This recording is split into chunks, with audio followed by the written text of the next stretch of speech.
Westside Food Bank and great, and the Westside Food Insecurity Group, which you're all welcome to join. We meet once a month on the second Wednesday of the month at 9 a.m. So if you're interested in learning more about food insecurity on the West Side and sharing best practices, we certainly invite you to join. And I'll put my email in the chat, and you can email me if you'd like to be added to the invitation for that group. But I'm going to go ahead and share my screen and get started with my presentation. All right, can you all see my screen? Wonderful, okay. Yes. So my name is Genevieve Riutort, and I am the Deputy Director at Westside Food Bank. Let's see, I want to advance.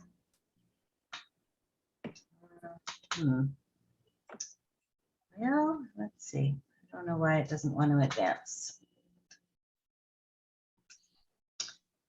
Hang on just a second. Let's see. I'd have to do this. Okay, let's see. All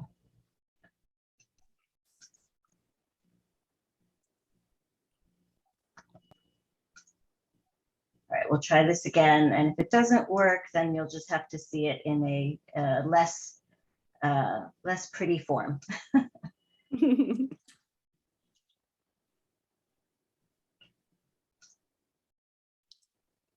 right.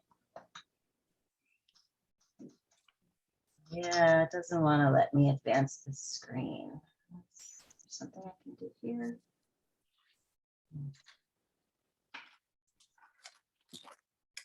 All right. Well.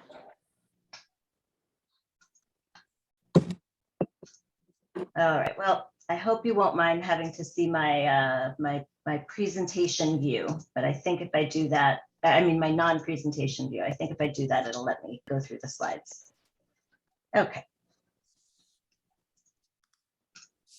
All right, so Westside Food Bank, we were founded in 1981. We provide a wide variety of nutritious foods to the food assistance programs of about 55, somewhere between 55 and 70 agencies and food programs on the West Side. It depends on whether you count multiple programs at one agency.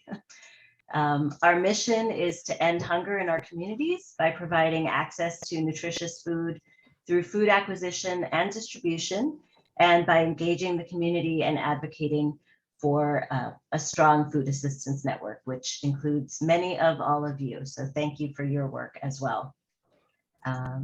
We are in the midst of a leadership transition. For those of you who don't already know, actually an official announcement will be going out just right after this meeting. But Bruce Rankin, our wonderful leader for more than 33 years, is retiring on May 20th. And we want to say congratulations to Bruce, because at an event yesterday, he was named the Los Angeles Business Journal's Outstanding Nonprofit Executive, and a well-deserved honor. So congratulations to Bruce. You certainly are our favorite nonprofit executive, not just for this year, but many years running. So thank you for your service. And I'm proud to say that our board has selected me to be the next leader of Westside Food Bank, and I'm very honored and excited to be able to do that after 18 years with the organization. And I'm very lucky to have found a new Director of Development, Anita Bellabohm, who you will all have a chance to meet in the coming weeks. So enough about us. Let's talk a little bit about what's going on in the greater landscape regarding food insecurity on the West Side. So as many of you know, food insecurity was already a major issue even before the onset of COVID. We had seen a huge increase after the recession in 2008, about a doubling of the number of people that needed food assistance. And even, more than 10 years after that, that number really hadn't gone down. And then COVID hit, and we saw, it more than double again. So we're really in the midst of a food insecurity crisis on the West Side, and we have not seen it abate over the past 2.5 years.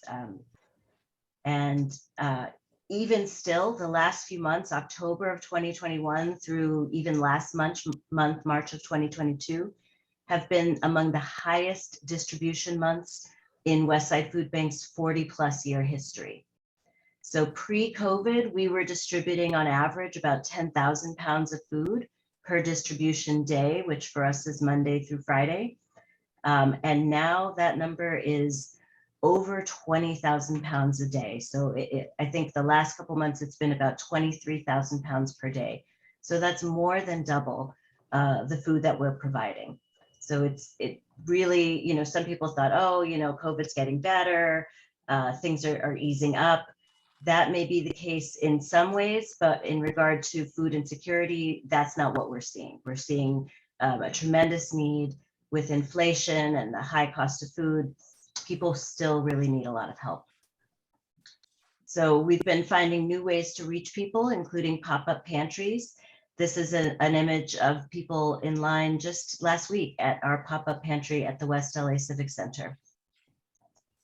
We've been engaging in a lot of new services and have added a lot of new member agencies. And at this point, more than a third of the food that Westside Food Bank distributes is going to new food programs that did not exist before COVID. So in some cases, that's brand new agencies. And in some cases, it's agencies that existed before, but weren't providing food. So places like YMCAs, some church congregations that have started food pantries. And then we're also distributing to the public in a way that Westside Food Bank really hadn't been doing much before, through 4 pop-up pantries in Santa Monica, at Virginia Avenue Park, in West LA at the Civic Center, like you just saw in the photo, in Culver City at the Farragut Avenue Elementary School, and at the West LAVA for veterans, where we are there once a week. And then we also have a drive-through distribution once a month. And you can see, here's a photo of us distributing food off of our truck at the West LAVA. So we do have new member agencies, as I mentioned, the Westside Food Security Group. So as I said, we meet every month, and over the last few months, we've been conducting a survey. And if you have a food distribution anywhere on the West Side and you have not yet participated in our survey, I would urge you to please do. We're gathering data to help us make the case that there is food insecurity on the West Side. I think that there's a myth that, oh, the West Side is this wealthy area and there's no food insecurity. And everyone in this room knows that that is not true. So I'm going to share with you some of the data that we collected in that survey so far. But again, the survey is still up, and I will post a link to it in the chat when I'm done presenting, because I can't multitask quite that much. And we hope that you'll participate. So here is our overview. So the first question we asked is, who are your clients? So we're seeing, and they could select more than one choice. So we're seeing a lot of seniors and older adults, families, veterans, youth, transitional age youth, college students, which, you know, at Westside Food Bank, we've more than tripled the amount of food that we're distributing that goes to college students, LGBTQIA, people experiencing homelessness, and people living with disabilities. So we can see that it's really the full range of folks that need food assistance. Let's see. Is your agency a member of Westside Food Bank? Well, this might be a little skewed because we definitely asked all of our member agencies to participate, but there were quite a number who did, and we're grateful for those. And a few who are not yet, but are interested in learning more about becoming a member agency. And just for those of you who might be interested in that, you have to be located in our service area, which is essentially La Brea to the ocean, kind of Inglewood to Malibu. Sorry, my phone alarm. Then we wanted to know what kind of food are people providing. So boxes of groceries, bags of groceries was by far the highest. There was also sack lunches, to-go meals, groceries that are delivered, meals that are delivered, clients shopping for groceries, meals that are served on site. We offered a choice for only produce and only non-perishable food, and pretty low numbers on those. And then produce and other refrigerated foods, so quite a bit of that. And that bears out from Westside Food Bank. More than half of the food that comes out of our warehouse is fresh produce. So we're definitely, and many of you out there are focusing on nutrition and trying to get good, nutritious food out. We talked about what is the food distribution method. So walking up to a food pantry was the highest, with close to 70%. Walking up to some different type of distribution. We're seeing more drive-throughs, so almost 30% are drive-through, and that has really enabled lots of people who maybe felt uncomfortable about standing in a food line to access services, and really expanded what's available. So we're glad to see that. A lot of grocery delivery, and I know Chris, when he presents, will talk about how Meals on Wheels West and some of the other Meals on Wheels programs have expanded to include delivery as well as meals. But we're seeing a lot of that, and some of the new pantries are doing grocery delivery as well. And we're seeing hot meal delivery, cold meal delivery, and a combination. But by far, walking up to a food pantry is the highest. So now we wanted to know, what are the obstacles? What's preventing agencies from doing as much as they can to distribute food?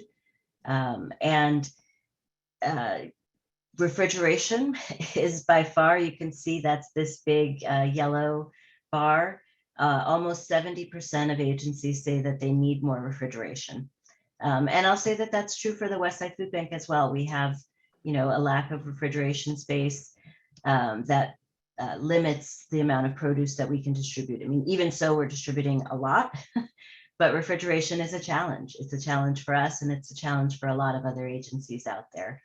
I think needing a truck or needing transportation is also an issue, not quite as big, but we're seeing, about 25% of agencies saying that they need a truck either to pick up food, and another 25% saying, or maybe even the same 25% need to have food delivered. More funding, that is the other big issue. More funding to buy food, more funding to run operations. And if you're a member of Westside Food Bank, you're not buying food from us. All of our food is provided for free. But some agencies do also provide food outside, purchase food outside of what Westside Food Bank provides. And this really speaks to another myth. I think a lot of folks think, oh, the best way to help food agencies is to donate food, which is helpful, but really the most helpful way, and I promise this won't be a fundraising pitch the whole time, but the most helpful way to help is to provide dollars, because we can take those dollars at the Westside Food Bank and use them on a wholesale level. Smaller agencies use those dollars to pay salaries, to pay the rent, to keep things going. So dollars really are the best way. That's not to say that we don't like food. We definitely do as well, but everybody needs more funding, as you can see from this slide. Okay.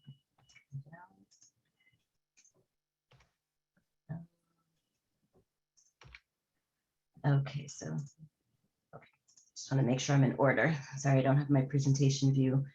So how often are people eligible to receive food? The vast majority, about 50%, said once a week. So that's pretty typical. A few agencies are giving out food more than once a week. Some are twice a month. Some have no restrictions, and some have different restrictions based on their particular models.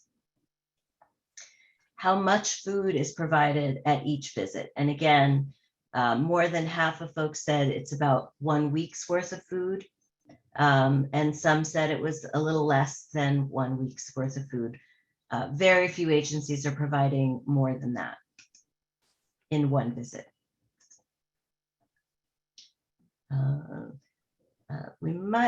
This might be a duplicate, but boxes of groceries, bags of groceries, sack lunches, all very popular.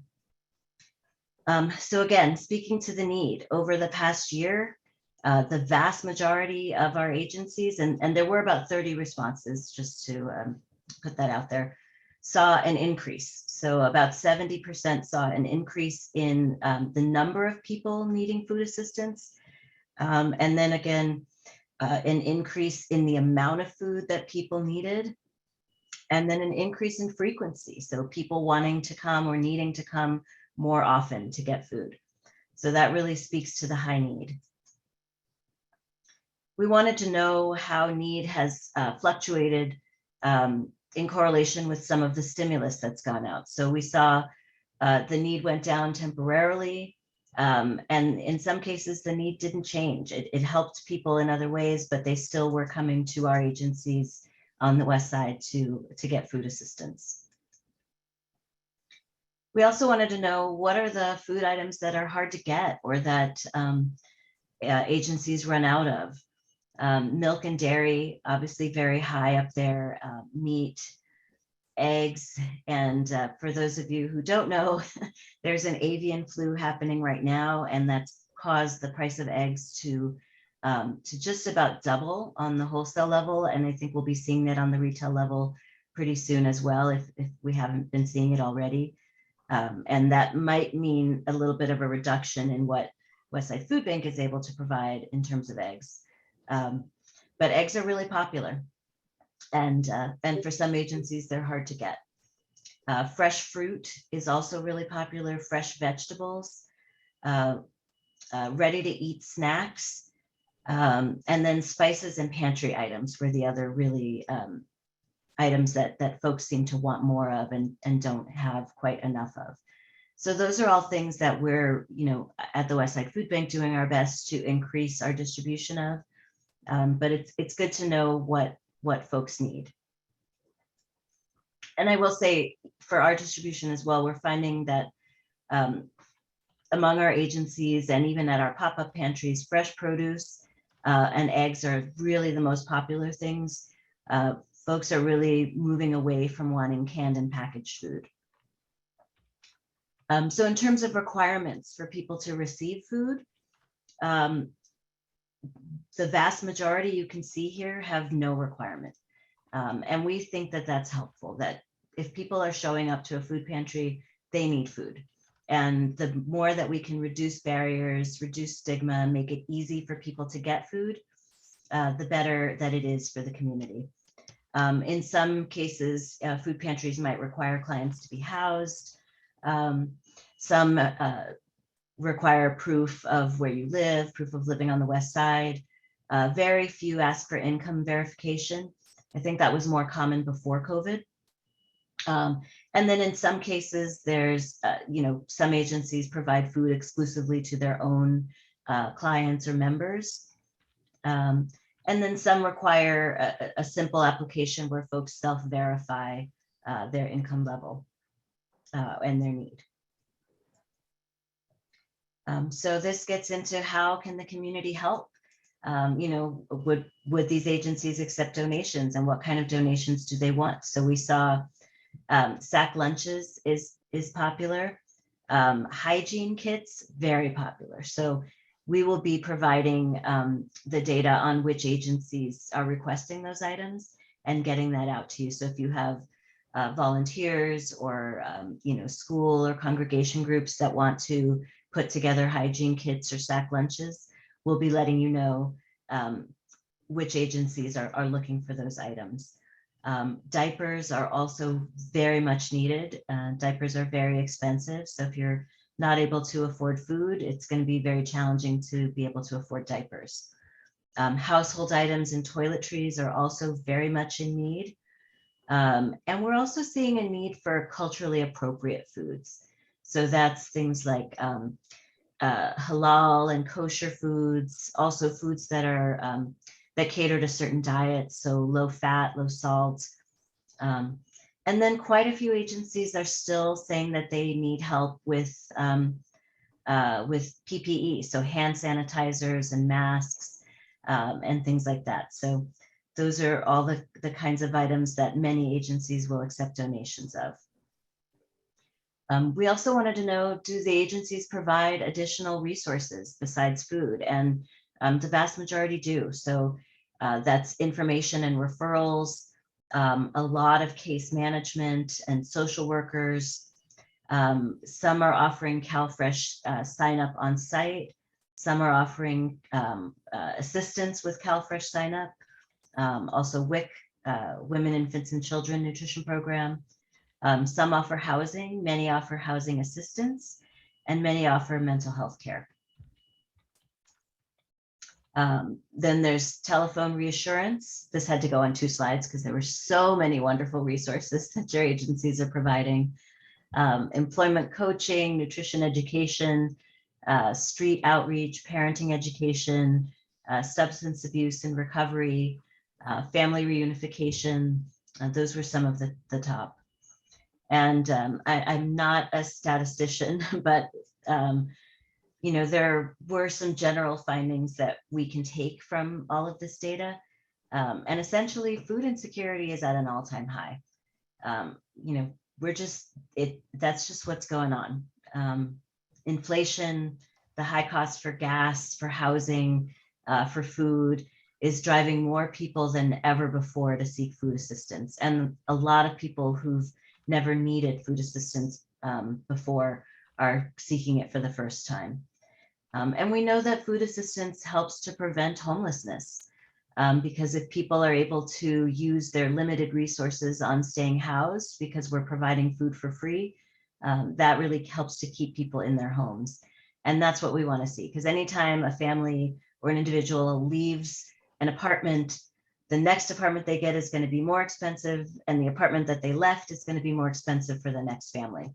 So we really want to keep people housed for many reasons, but just to stem the flow of people newly becoming homeless. And it's a hard, difficult truth that we have to expect that this increased level of food insecurity is going to be with us for years, likely at least the next decade. So no matter what happens with COVID, health-wise, the economic fallout is going to be significant and long-lasting. And so it really is incumbent upon us to do everything we can to collaborate and work together to meet this need.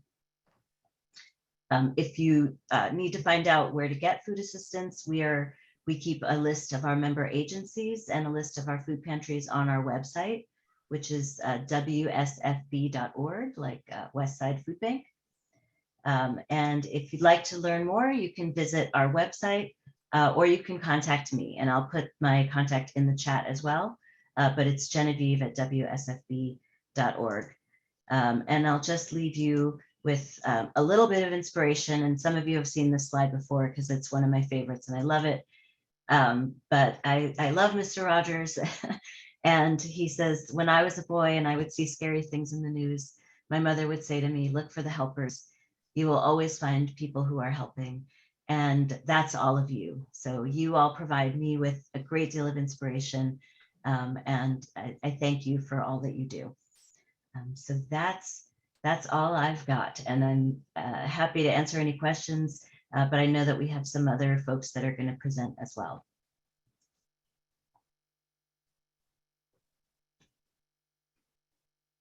And I'm going to take a sip of my tea because that was a lot of talking. Oh, thank you so much. That's wonderful. I believe, Chris, you are up next. I think I am. I see Bruce there hiding in his home with the cat. Yes, love the cat. And I just want to echo what Darcy and everybody knows and feels, which is that Bruce has been a leader and a mentor and so important in this community, and we're all going to miss him. So thank you for all those years of service, Bruce. Yeah. Now let's see if I can figure out how to share screen. Okay, but where's my... That was weird. Okay, the share screen is at the very bottom in green. Oh no, yeah, I know, but I'm not finding my... Oh, do you have it pulled up on your desktop? Yeah, it's my PowerPoint's not showing up, so that's weird. Oh, there it is. Are you guys seeing that? No. Not yet. Okay. Well, you've got it too, Darcy, correct? Chris, I can share for you if you like. I don't think you have my, I just sent it to Darcy. Oh, okay. You sent me something a couple days ago, but maybe there's a newer version. Yeah, there's a newer version. Okay, then maybe Darcy can. Well done. Let See that I me- need Neely here. Let me introduce Neely, who is our newest employee and our health and wellness coordinator. And Neely has been great in the office, and actually she put together some of the PowerPoints that we'll be using today. But can I find mine? No, and I don't know why. Okay, I've got it. Okay, I will get out then. Okay, let me share my screen and you are here. Okay. All right. Okay, so I think, you know, most people know Meals on Wheels West, and they think of us as providing meals to seniors. But the reality is that we not only do seniors, we have multiple programs that address lots of different people. You want to maybe go to the next screen, Darcy? Yep. Though that's a list of our programs. You know, our Delivering More Than a Meal is our core heritage program that does serve seniors and disabled people. But during COVID, we really worked closely with the DPH and worked on getting people transported to get vaccinated. Our Community Connections phone reassurance and referral program, that's really about making referrals and helping people with things. You know, it started out during COVID. Oh, you need your prescriptions delivered. And now it's evolved more into a mental health program where we're referring people to mental health programs and trying to help them in that way, as well as maintaining our things like food deliveries and prescription deliveries and transportation. Another subgroup that we've been supporting for years is our support through our Supporting Veterans on the Home Front. That's for veterans of all ages. All our programs are for people of all ages. We don't just deliver to seniors. So it's something, if you have somebody who needs food in our service area or even outside our service area, we'll make referrals. I mean, I know we're just arranged for somebody down by USC to get meals delivered. We'll help people get food delivered all throughout LA County. Our food and shelter program, that's our program for people who are formerly experiencing homelessness that are now housed. We worked really closely with St. Joseph's Center when they pulled people off of the Venice Beach and put them into motels. We delivered meals to those people in those motels in Santa Monica and Venice. You know, we're really a collaborative agency. You know, we work closely with Providence St. John's on our Heal Healthy at Home transitional care program. We work closely with Step Up and Providence. So we're kind of, we want people to make the referrals and we will take care of your folks no matter their age, and just reach out to us and we'll get food delivered. Maybe next slide. We talked about that, our core program, which is a hot lunch and light dinner to homebound seniors, disabled and chronically ill. But again, it's people of all ages. An important part of what we do is the wellness check. And when we are doing, and we still do delivery 4 days a week, not 5, we'll be going back to 5 soon. But when you were able to walk in, when our volunteers who deliver were able to walk into somebody's home and take a look around, then they could report back. So we started our Community Connections phone reassurance program to do those sort of virtual or phone wellness checks. And we do literally thousands of referrals every year to other services. Next slide. We talked about the Westside Food Bank. Again, they are very collaborative, and Bruce and Genevieve and I have we've been working together. And so once a month, we take their food boxes that and deliver them to all our clients. And so we do about 400 monthly. Next slide. that we talked about our Community Connections phone reassurance program, and I introduced Neely a minute ago. And again, it's all about making those referrals. You know, we're going to talk in the future. I think Darcy and I have been talking about doing a presentation about the upcoming 988 phone number, which is the emergency phone number that it's not just for emergencies. It's a mental health call in, much like 911 or 211, but it's centered on mental health. Next program, or next slide, I'm sorry. We talked about veterans. I mean, Bruce and I worked, we used to attend the veterans meeting at the VA once a month. And we really think it's important, especially for the younger veterans, because maybe they're suffering from PTSD and they don't want to go out. So we really try and make that connection and reintroduce them into society and help them reintegrate into the real world after the things they've been through. Next slide. There's there's one of our board members, and that gentleman, the Asian gentleman, he actually was in a internment camp and then ended up going to Vietnam and winning a Purple Heart and a Silver Star, and a longtime client. And they developed a great relationship. That's one of the wonderful things about our program. We're reliant on volunteers, and this board member is a volunteer. And those volunteers develop those relationships with our clients. So those two gentlemen would go out and have a beer and go to dinner and just hang out. And those relationships that our volunteers develop really help with getting them additional social services. So it might be that they need mental health issues. Might be about mental health issues. It might be about medical issues. It's different things, but those relationships are super important. Next slide. We talked about our food and shelter program and how we helped with St. Joseph's when they were taking people off the beachfront in Venice. And we still continue to serve a number of formerly homeless people. Venice Community Housing has a house on an apartment building on Beach Avenue that we deliver to a half a dozen people in that building, and they're all formerly homeless people. Next slide. That's actually Diane, who everybody loves, and Diane's in that Beach Avenue building. Next slide.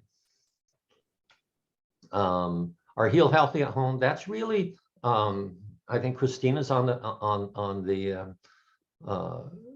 this meeting, and Providence has worked with us closely to refer their clients or their patients who are, maybe they've broken a leg, maybe they've just come out of the hospital after an operation, and maybe they need food for a couple of weeks or a couple of months. So that transitional care is something we do as well.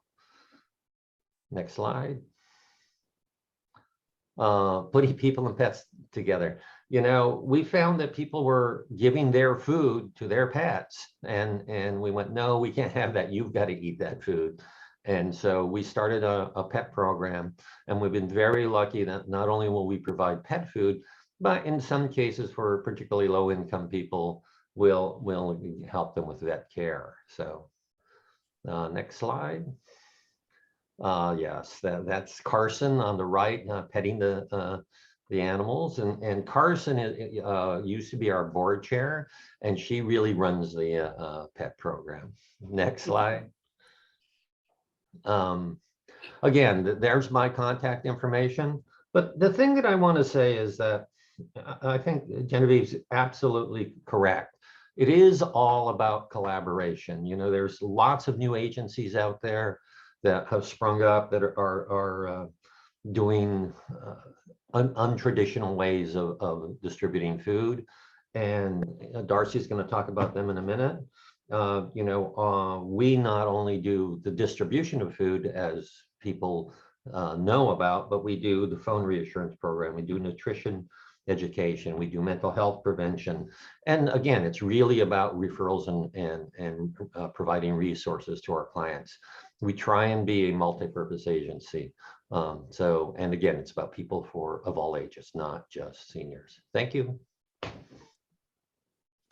All right. All right, wonderful. Does anybody have any questions for Chris? Well, we can ask those if you want in the chat, and maybe Teresa can watch for the chat and bring some of those up. And why don't we just go to Lonnie, and you know, please go ahead if you need to share your screen. I've already made you a co-host. Great. So I'm going to start today by sharing about a new non-COVID initiative that we're starting. It's very exciting. Did I do it? I did it. So we're going to be launching a West LA wellness community.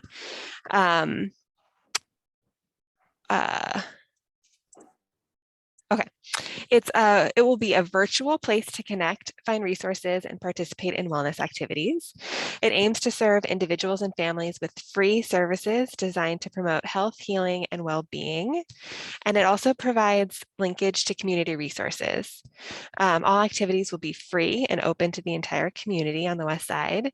And it's a collaboration between Department of Public Health, both community and field services, which is where I'm situated, as well as substance abuse prevention and control, and DMH and community agencies. So this is modeled sort of after our existing wellness communities in other regions. And so the first one was in Spa 6, South LA, our MLK Community Healing and Trauma Prevention Center. And all of the other sites have physical locations. We won't, which is why we're doing virtual programming. But we hope it will still offer wellness resources and education to the community. So our current plans, we're partnering with Alcott Center for Mental Health to virtualize their weekly art workshops, weekly therapeutic art class on Thursdays.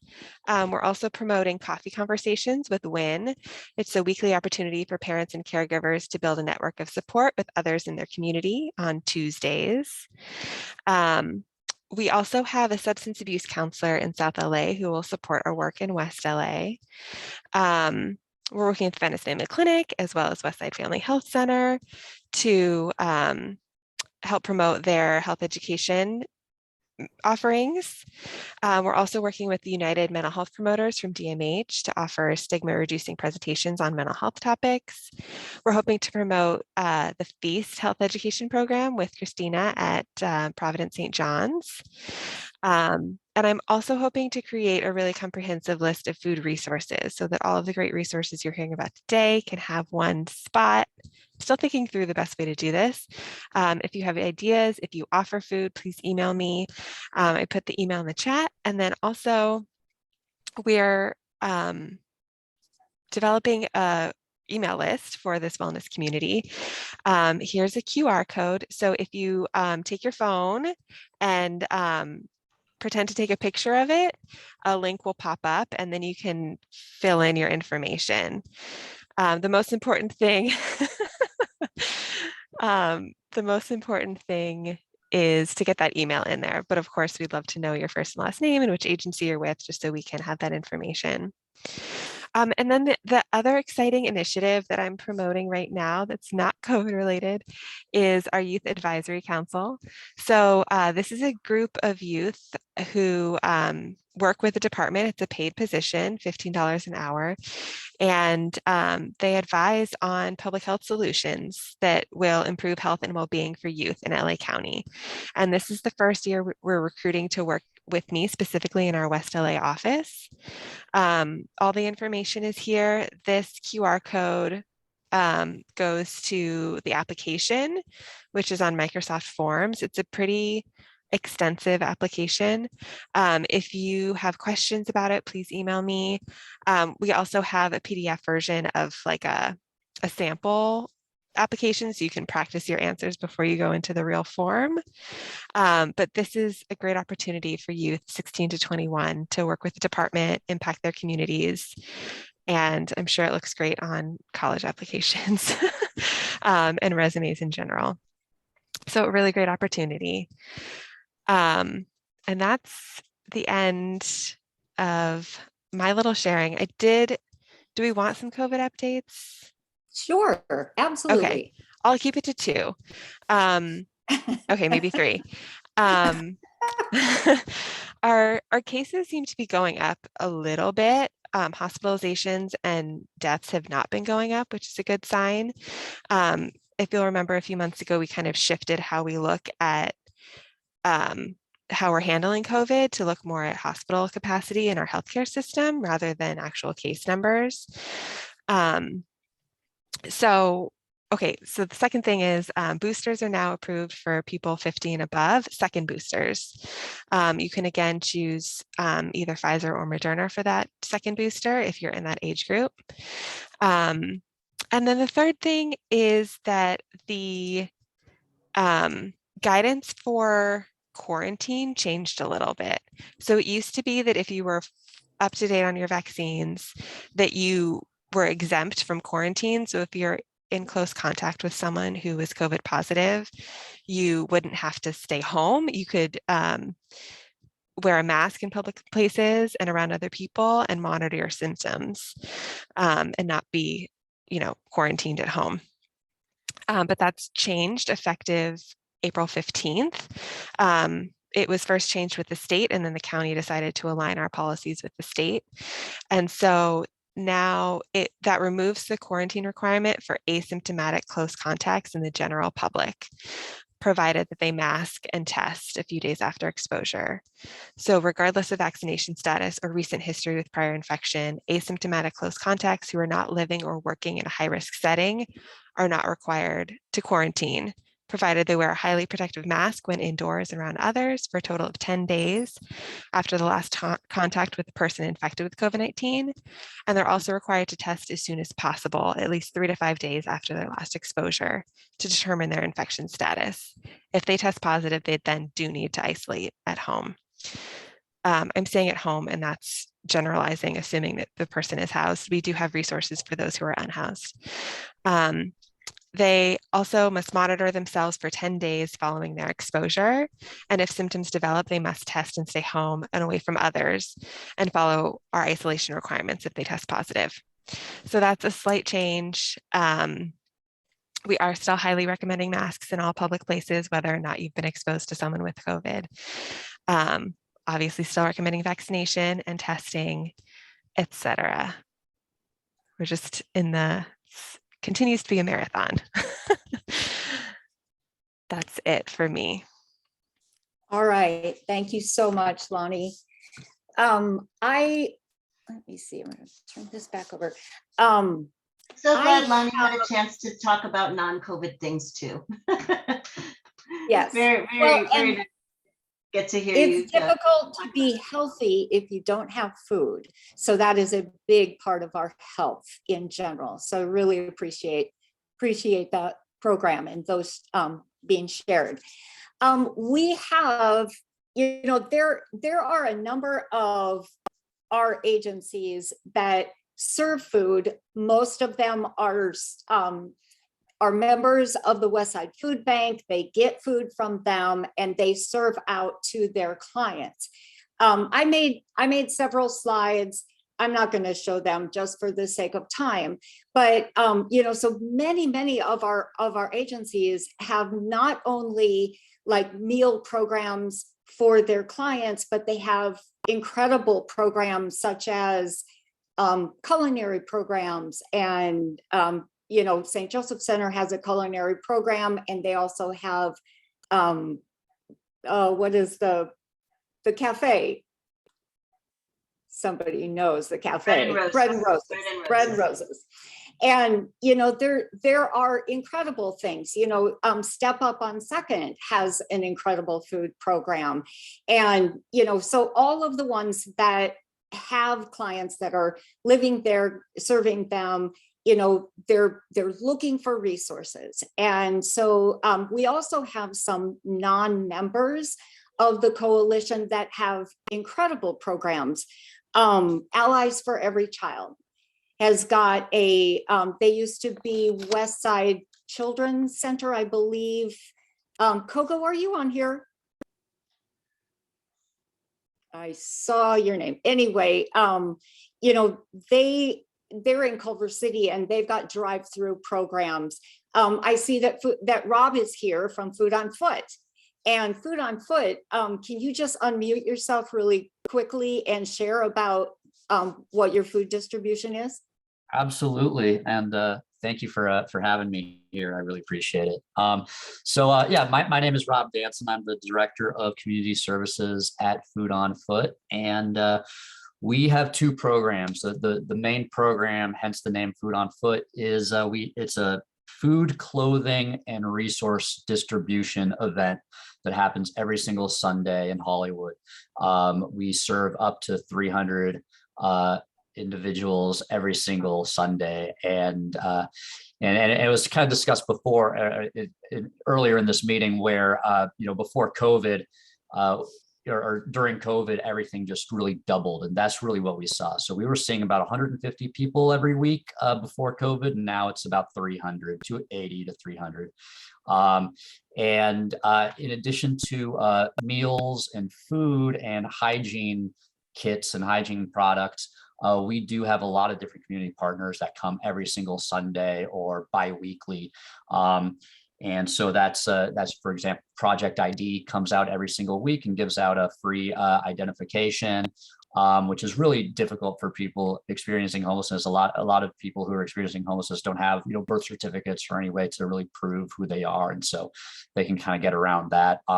We've hooked up with the UCLA Medical Mobile Unit, who comes out every two Sundays a month, and they're comprised of a group of UCLA doctors and med students and interns that provide medical assessments, over-the-counter, free over-the-counter medications, give out referrals and all that good stuff. And then we also have mental health workshops and all that good stuff. And we do have a larger jobs and housing program designed to help people experiencing homelessness get off the streets with their own jobs, apartments, and life skills training.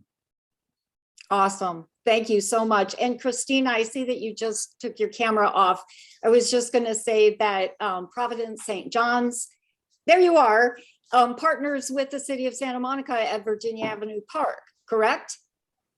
Yes, we do. We're doing CalFresh application assistance on Tuesdays.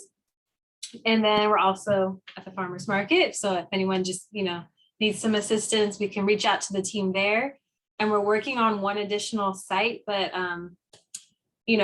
sometimes onboarding of our intern to a full-time staff member can be a little tricky. So we're trying to get that completed so we can then find an additional site. So I know some people on this call have been really helpful with suggestions on that.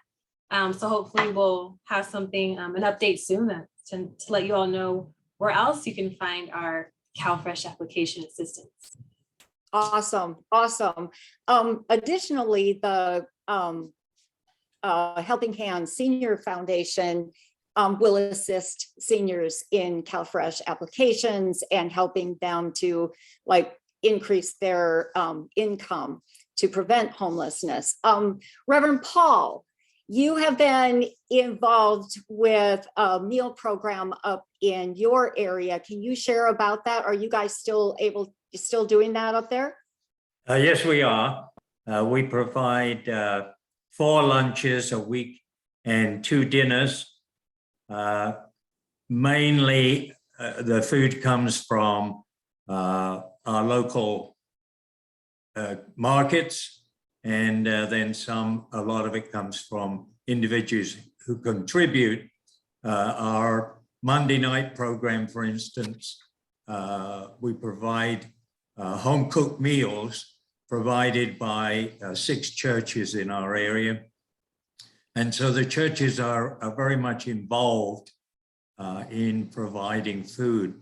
And at many of these lunches, we are helped by the People's Concern, who come out and are able to give assistance to our clients. They bring out once a week a medical doctor and a psychiatrist, and they've been very helpful in keeping our people well. And we've been giving over the last couple of years. As it's been available, we've been giving a lot of vaccinations, but we are still working hard. That's awesome. And where is the location of where the meal distribution is?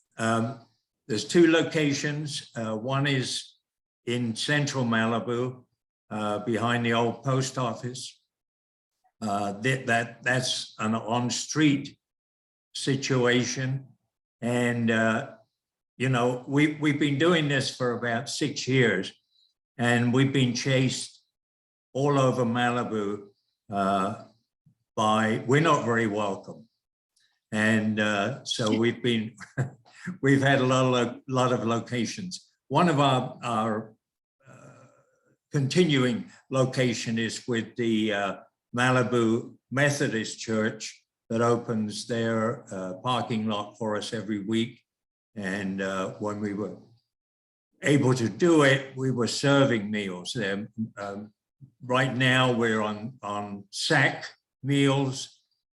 We used to, in the past, we used to have a serving line with many different foods, and a lot better relationships with our people, where we could sit down and chat and that kind of thing. But that's kind of gone by the board during COVID. Yes, yeah, it is. To me, it is so impressive what the faith organizations do to step forward to help where there is a need. And an example of that is Mount Olive Lutheran Church opened up a food pantry, you know, those small little box things that they fill it up every night. It's emptied every single night, showing that people in the community really need the food. They are putting $1,000 a month into just filling that small pantry. And so, you know, it always warms my heart to see the incredible work that the faith organizations are doing. Oh, I see Coco. Yes, I was calling on you before, and I must have hit you at a bad time, but can you share about your food program you guys do? Sure. Thank you. Sorry. Yeah, I'm getting ready as I am listening to the presenters today for some coming recruitments. I've been counting my promotional items. But yeah, so we used to be known as Westside Children's Center. We are now Allies for Every Child. And we were, during COVID, doing food distribution from our center, which is located on Wagner Street in Culver City, doing that about twice a month. We've since, because of, you know, staffing changes, switched over to once a month on Fridays. And Daniela was kind enough to put the flyer again in the chat for our upcoming produce and pantry drive-through event, Friday, May 6th.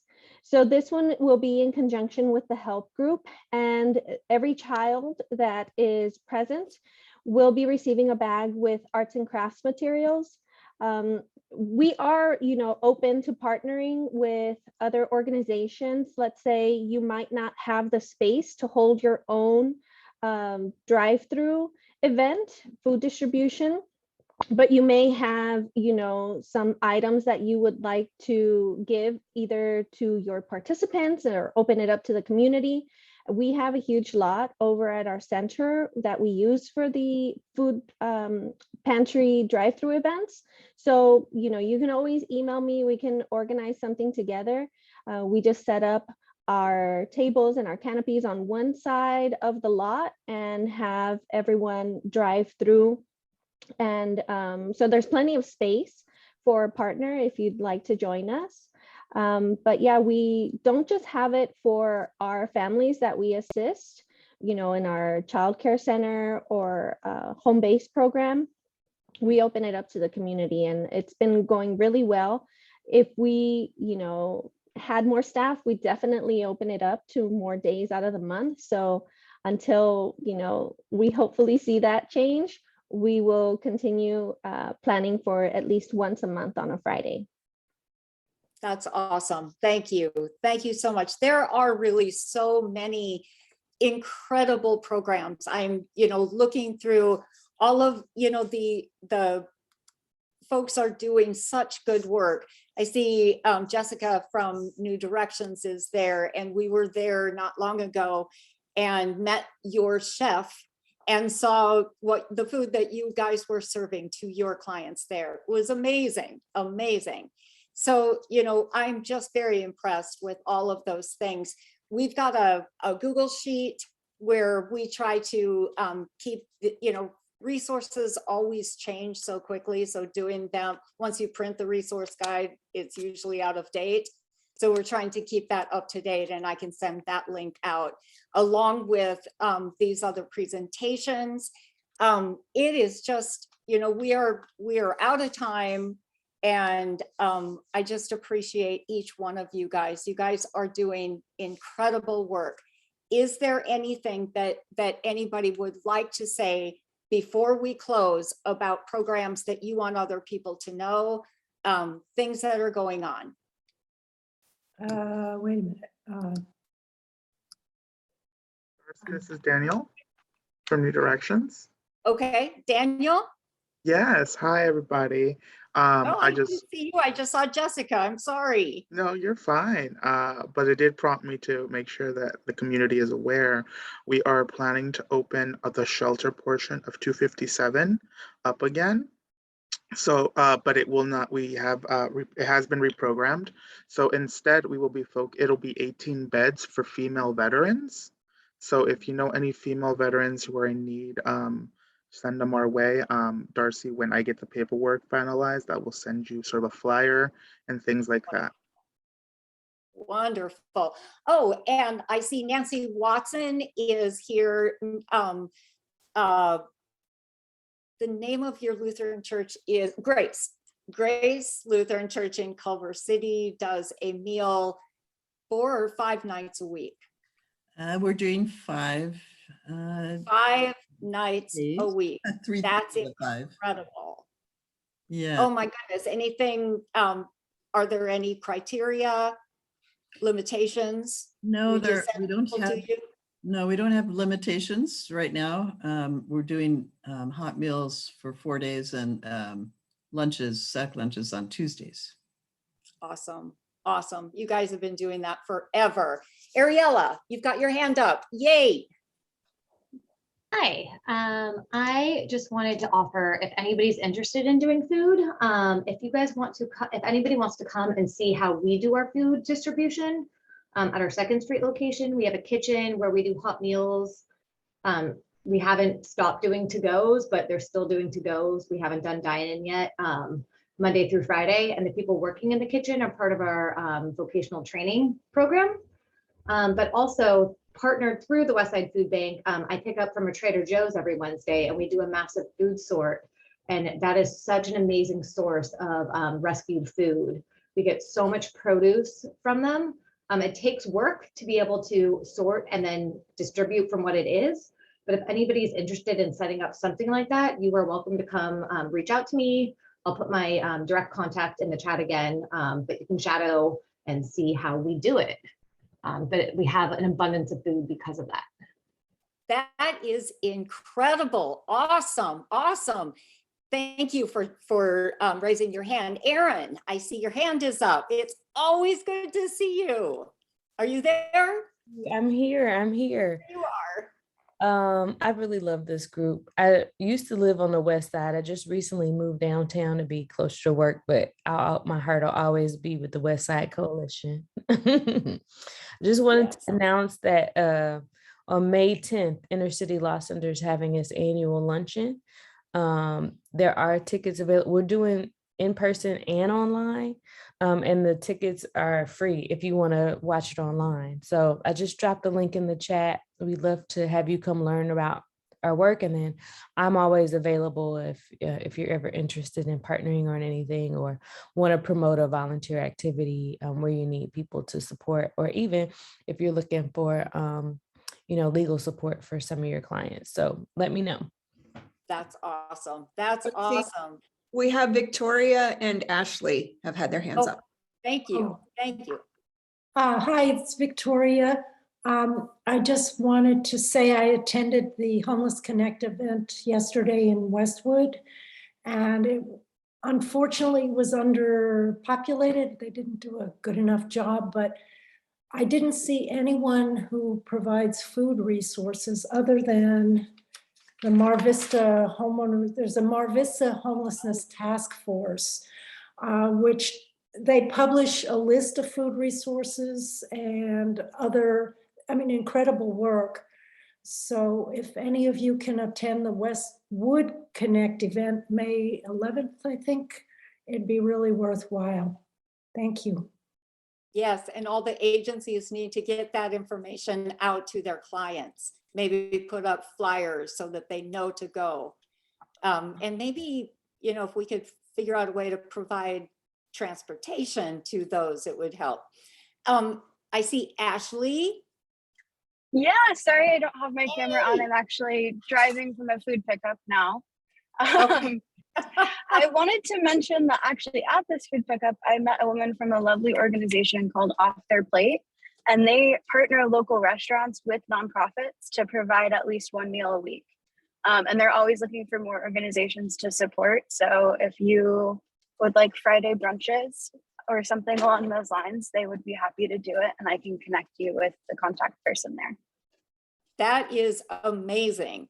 And, definitely those that have transitional housing, Venice Community Housing, Upward Bound House, those folks, a lot of their clients are getting on their feet, and, having those supplemental food resources is key to truly getting back on their feet. So anybody else before we close it? Oh, Mary.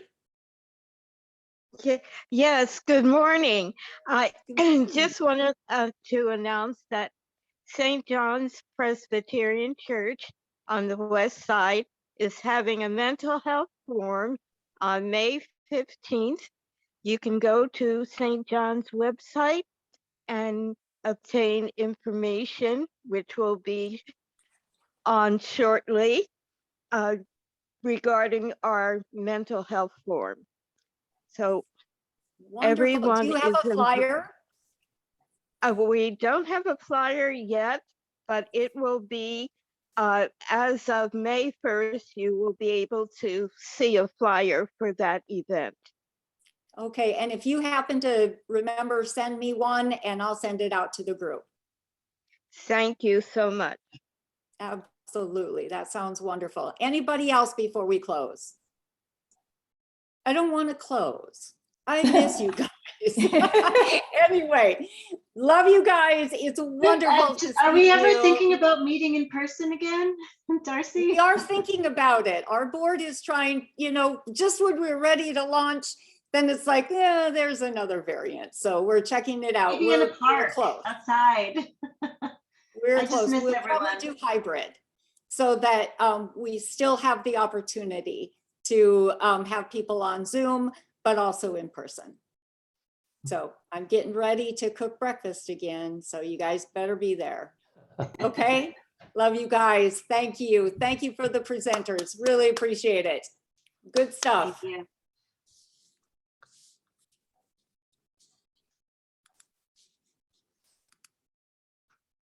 And Darcy, I saved the chat just in case. Okay. Thank you. Thank you so much. And I'll have the recording here as soon as we close. Okay. Fantastic. All right. Bye, Bruce. It was good seeing your kitty. It was good seeing Catherine first. And then I always love your cat. So bye-bye. Thanks, Genevieve.